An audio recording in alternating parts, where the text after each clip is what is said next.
नमस्कार, मैं हूं मेघा वर्मा। सिने आजकल न्यूज में आपका स्वागत है। बुलेटिन का रुख करते हैं कुछ खास खबरों के साथ। अरुण कुमार ओझा रेफरल अस्पताल संदेश में मौजूद हूं। मेरे साथ कैमरामैन विजेंद्र कुमार सिंह हैं।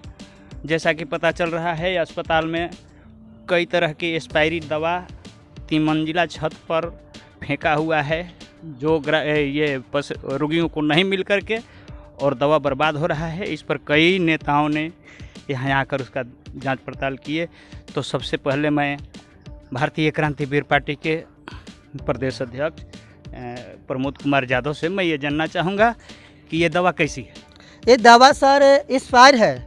इस संदेश रेफरल अस्पताल के जो प्रभारी है उनके हित में उनके जब पद स्थापित है, और ये दवा जितना है लगभग 4-5 लाख रुपया की दवा है, और ये लगभग कितना दिन से इसी तरह से फेंका हुआ है और लवारिस है। और इसमें जो भी दवा है, खांसी बुखार और इस तरह से सुई है, जो आप देख सकते हैं कितना इस तरह से मतलब बर्बादी का सरकार का पैसा है। और इसी पर हमारे मोदी जी और नीतीश जी कहते हैं कि स्वच्छ बिहार और हमारा समान बिहार। तो अभी क्या आपने प्रमोद कुमार यादव से सुना, हमारे सामने मौजूद हैं हमारे अकलियत के नेता मोहम्मद एजाज अंसारी। हाँ, तो परिचय बताइए सर, परिचय के साथ। मैं संदेश के रहने वाला हूँ, ग्रामीण हूँ। मैं बराबर हॉस्पिटल में आता हूँ, इसकी देख रेख में करता हूँ। मगर देखा कि आज आकर के ऊपर में हम लोग घूमने के लिए आए सर, तो देखा कि यहाँ पर एक्सपायरी सामान बिका हुआ है। कोरोना की खांसी जो पहले चलता था सर, हॉस्पिटल में मिलती थी, उस वक्त हम लोग आते थे, एक खांसी के लिए हम लोग परेशान थे सर। एक खांसी हम लोग को नहीं मिला था, जो वही खांसी की दवा जो है कि नहीं, यहाँ छत पर जो है ना एक्सपायरी के रूप में ये बिका हुआ है सर। मैं आरजेडी का हूँ सर, आरजेडी का हूँ, अकलियत के समझ गए कि नहीं, सचिव हूँ। चलिए, मोहम्मद बहुत एजाज बहुत धन्यवाद। तो तिवारी जी, आप ये बताइए कि आपने कभी इस दवा से संबंधित या कोई रोगी से संबंधित अभी तक किसी को कुछ बताया? मैंने सिविल सर्जन को कई एक बार कहा है, कंप्लेन किया, लेकिन सिविल सर्जन इस पर आंख मूंद कर चुप्पी साधे हुए बैठे हैं।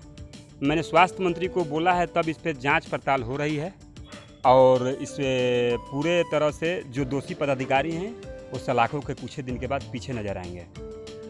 तो ये क्या है, कैसा दवा है, क्या है? दवा कोरोना काल में सरकार ने उपलब्ध कराई थी आम जनता के लिए, लेकिन इस प्रभारी को आम जनता से मतलब नहीं, कोई दवा नहीं बताया। देखिए, खांसी का सिरप है, ये आयरन है, ये लैट्रिन होने पर कई होने पर दिया जाता है वो है, ये सुई है, ये आयरन का दवा है। मतलब कि पूर्णतः ये चिकित्सा पदाधिकारी लूट का साधन बनाए हुए है।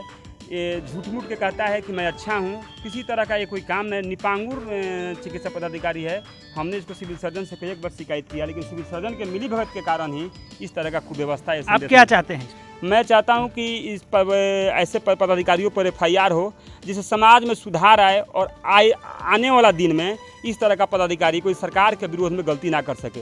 ये कम्युनिस्ट मानसिकता का पदाधिकारी है, और ये कम्युनिस्ट विचारधारा रखते हुए आम जनता को ये सुविधा नहीं देना चाह रहे, सरकार की बदनामी कराना चाहते हैं। अपना परिचय बताइए। सुनील तिवारी, मंडल अध्यक्ष संदेश।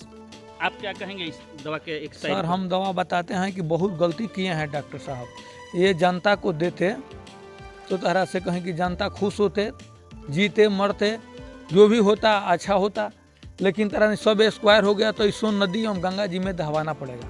अपना परिचय बताइए। मेरा घर सुंदरपुर पड़ता है, नाम कृष्ण मोहन सिंह है।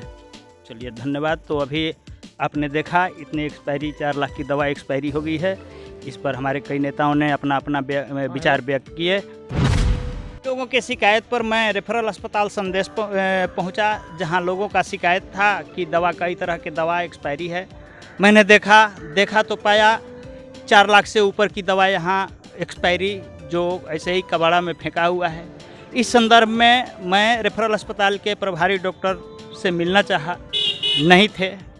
धन्यवाद। इस बुलेटिन में फिलहाल इतना ही। आप देखते रहिए सिने आजकल न्यूज। नमस्कार।